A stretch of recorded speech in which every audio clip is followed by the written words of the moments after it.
আল্লাহ ডাক দিয়ে বলতেছেন, ওই সময় নবী গো আপনি শুনে নেন, আবু জেহেল সংসদ ভবনে বাজেট পাস করেছে, কোরআন শুনতে দেওয়া যাবে না, কোরআন যে জায়গায় আলোচনা হবে ওই জায়গায় বাধা প্রদান করো, 144 ধারা জারি করো। ওই জায়গায় দুনিয়ার জমিনে মানুষ যখন চুপ করে বসে কোরআন শুনবে, আর কিছু না পারলে ওই জায়গায় হট্টগোল বাঁধায় মানুষের মনোযোগ দুনিয়ার জমিন থেকে নষ্ট করে দাও, যাতে করে কোরআন মানুষ না শুনতে পারে। এই কাজটা দুনিয়ার জমিনে এই আবু জেহেলের ছেলেপেলারা করেছে কোরআন বন্ধ করার জন্য। কথা বলেন ঠিক কিনা? আল্লাহর কসম করে বলি, আজও যারা পূজা মণ্ডপে বাধা নাই, গানের মঞ্চে বাধা নাই, যাত্রার প্যান্ডে বাধা, প্যান্ডেলে বাধা নাই, আজকেও যারা তাফসীরুল কোরআন মাহফিলের 144 ধারা জারি করে বক্তাকে মঞ্চে উঠতে দেয় না, এরা আমার কেউ নয়, এরা আবু জেহেলের বংশধর। জোরে বলেন ঠিক কিনা? এটা আমি বলতেছি না, আমার কথা। আরে খাপে খাপ মুমতাজের বাপ, আপনি মিলাই নেন। আবু জেহেলও যে কাম করেছে আপনিও যদি সেই কামই করেন, তাহলে আপনি মুসলমান। এটা বলছে কেডা আপনারে? খালি লা ইলাহা ইল্লাল্লাহ মুহাম্মাদুর রাসূলুল্লাহ বললে ঈমানদার হওয়া যায় না। কেডা বলছে আপনারে মুসলমান? আমার থেকে মিলাই নেন আপনি। লা ইলাহা ইল্লাল্লাহ মুহাম্মাদুর রাসূলুল্লাহ কালেমা পড়লেই মুসলমান হওয়া যায় না। আমার এলাকায় একজন হিন্দু আছে, নাম তার রতন। চুল কাটে, কি কাটে? চুল কাটে। অনেক বয়স্ক মানুষ। উনি ছোটখাটো একটা মন্দিরের ঠাকুরগিরিও করে। আপনারা গেলে বুঝতে পারবেন, মুলাডুলি বাজারে গিয়ে রতন নাম খোঁজ করবেন, তারে পাওয়া যাবে। এই চাচা রতন গ্রামে গ্রামে গিয়ে চুল কাটে। আমি একদিন জিজ্ঞাসা করলাম, উনি মুসলমানদের অনেক কিতাবাদিও পড়েছেন, 4টা কালিমার মোট কালিমাটা অর্থ সহ জানে, যা আপনাদের মধ্যেও অনেক মানুষই জানে না। কথা কন ঠিক কিনা? এই যে রতন চাচা 4টা কালেমা অর্থ সহ জানে, তার মানে কি ও মুসলমান? ও মুসলমান? আরে ভাই, কেডা বলছে? স্বাধীনতা যুদ্ধের সময় ঠেলাই পরে অনেকেই কালেমা সূরা কেরাত মুখস্থ করেছে। কথা কন ঠিক কিনা? আমার এক দাদার মুখে শোনা গল্প, ভালো করে শুনেন।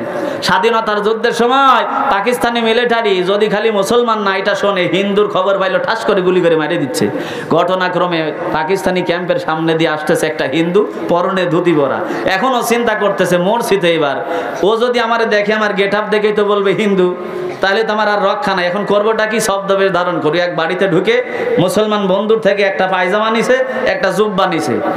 এখন হঠাৎ করে যে কোনোদিন জুব্বা টুব্বা পরে না, ধরেন জীবনের প্রথম একটা জুব্বা সৌদি আরব থেকে নিয়ে এসে দিয়েছে চাচাতো ভাই, ও পরে মসজিদে যাচ্ছে। সব সময় যারা পড়ে আর হঠাৎ করে যে পড়ে, এই দুইজনের মোশান কি একরকম হয়? দেখবেন হঠাৎ করে যে পড়ছে জুব্বা, ও বারবার জুব্বার দিকে তাকাবে আর চিন্তা করবে, গবেষণা করবে, কিন্তু হেভি মাল তো, পায়ের গিরি পর্যন্ত। এ পড়ার পরে লুঙ্গি পায়জামা না পড়লেও চলে। কথা কয় না? এত পায়ের গিরি বন্ধ, খালি একটু দমকা বাতাস আসার সময় একটু জোর করে ধরে রাখা লাগবে, যাতে করে সিজিম ফাঁক না হয়। কথা কন ঠিক না বেঠিক? এখন এইরকম গবেষণা করতেছে।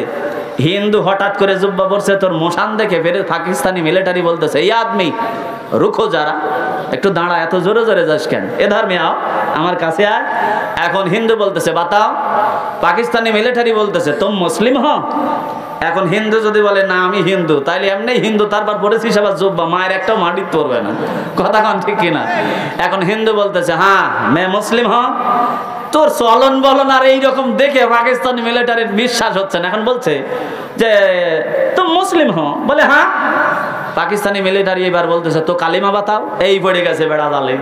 এখন করবেটা কি? এখন মুসলমান বন্ধুর সাথে থাকে একটা দোয়া শিখছে, চিন্তা করতেছে জান বাঁচান ফরজ কাম, এখন আগে এইটা দিয়েই বার হই। এখন হিন্দু পড়তেছে লা ইলাহা ইল্লা আনতা সুবহানাকা ইন্নী কুনতু মিনাজ জালিমিন। এখন পাকিস্তানি মিলিটারি হাসে আর বলতেছে এ আদমি, এ তো মুসিবত কে দোয়া হয়, মানুষ বিপদে বললে এ দোয়া পড়ে, তুই খাটাসের বাচ্চা এই দোয়া পড়িস কেন? এখন হিন্দু বলতেছে মে তো মুসিবত মে গিড়া হয়, আমি তো বিপদেই পড়ছি, এই জন্য চোখে পড়ে না তোর। সম্মানিত উপস্থিতি, কথাটা আমি এই জন্য বললাম যে বিপদে পড়লে অনেক সময় হিন্দু আজান দেয় ঝড় যখন শুরু হয়। কথা কন ঠিক কিনা? এই জন্য কালেমা পড়লেই মুসলমান হওয়া যায় না। মুসলমান হতে হলে কি থাকা লাগবে? সূরা আলে ইমরান 102 নম্বর আয়াত আল্লাহ ঘোষণা করতেছেন, ভালো করে পড়েন। ইয়া আইয়ুহাল্লাযীনা আমানুত্তাকুল্লাহা হাক্কা তুকাতিহি ওয়ালা তামুতুন্না ইল্লা ওয়া আনতুম মুসলিমুন।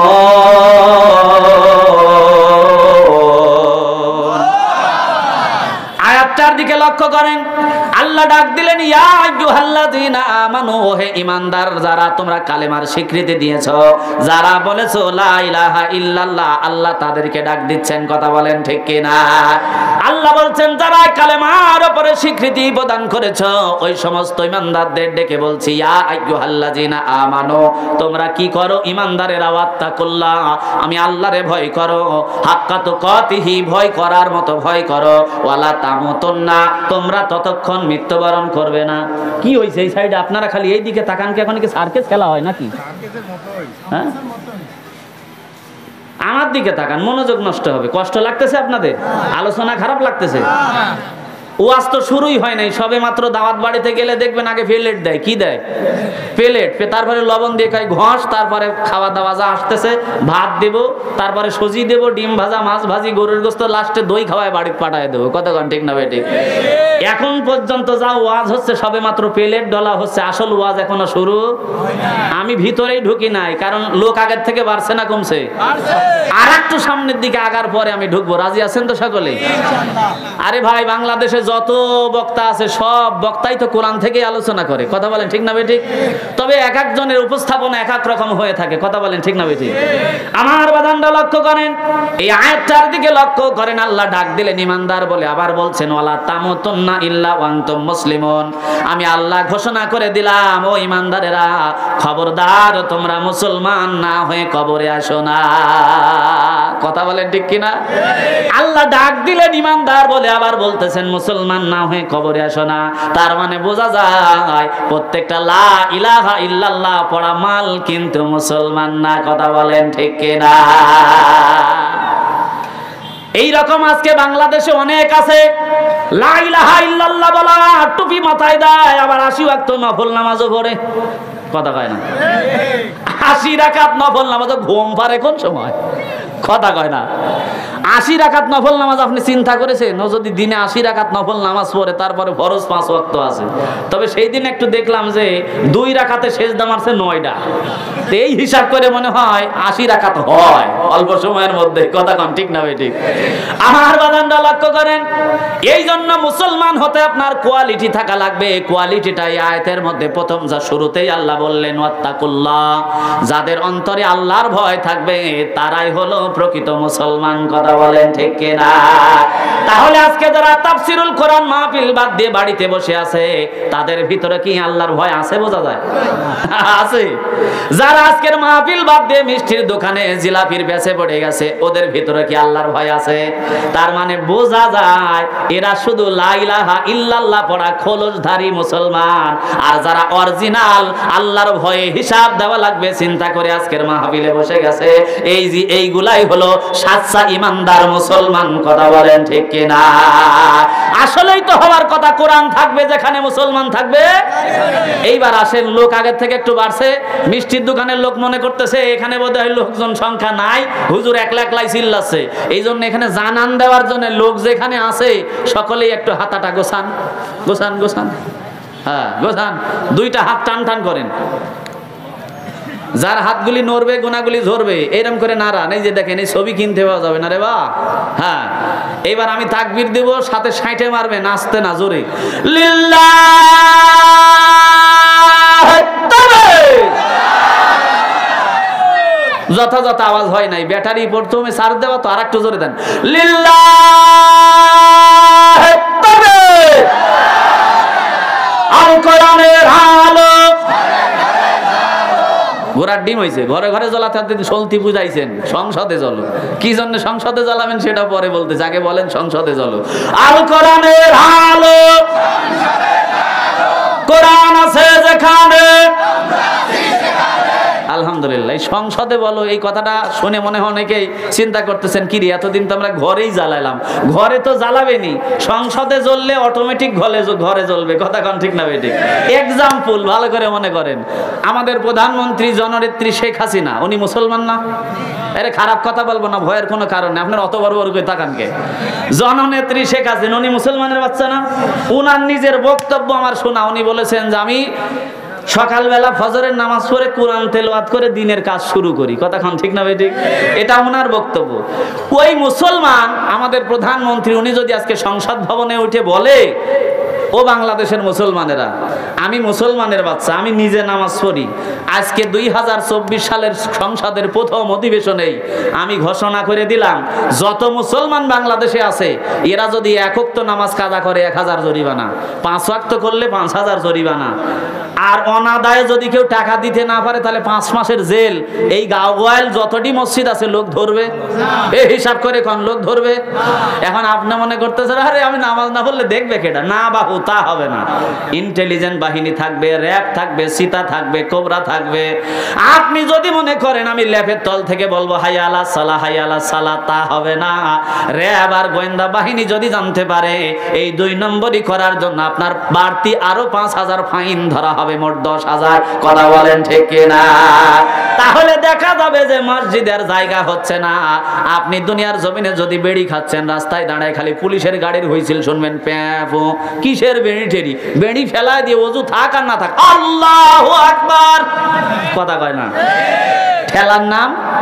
তাহলে আমি আলী মর্তজা, আমার ভাই আল্লামা তারেক মনোয়ার সারা রাত যদি ওয়াজ করতাম এই জায়গায় মানুষ শুনতো, কিন্তু এমনও কিছু মানুষ আছে এরা নিয়ত করেই বইছে ফজরের নামাজ পড়বো না।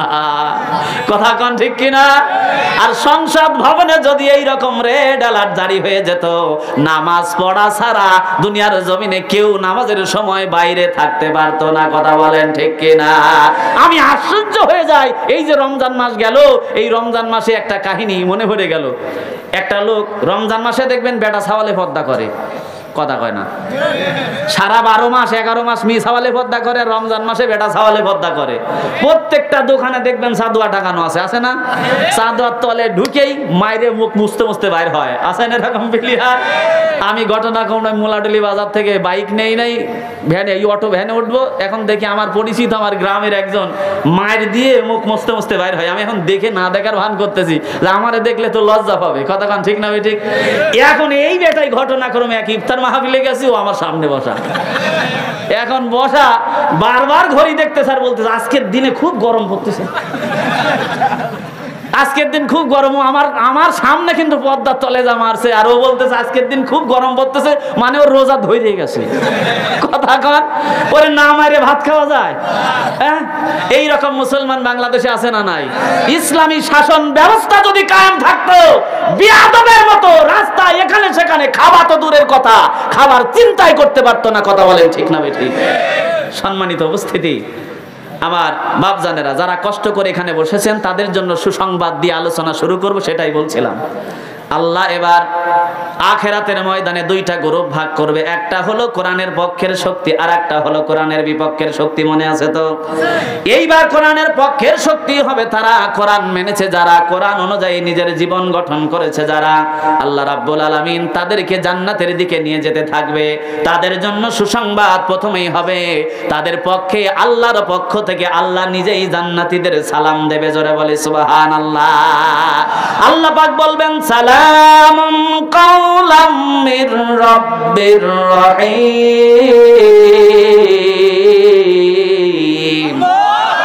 আল্লাহ যারে সালাম দেয় তার আর কোনো টেনশন আছে?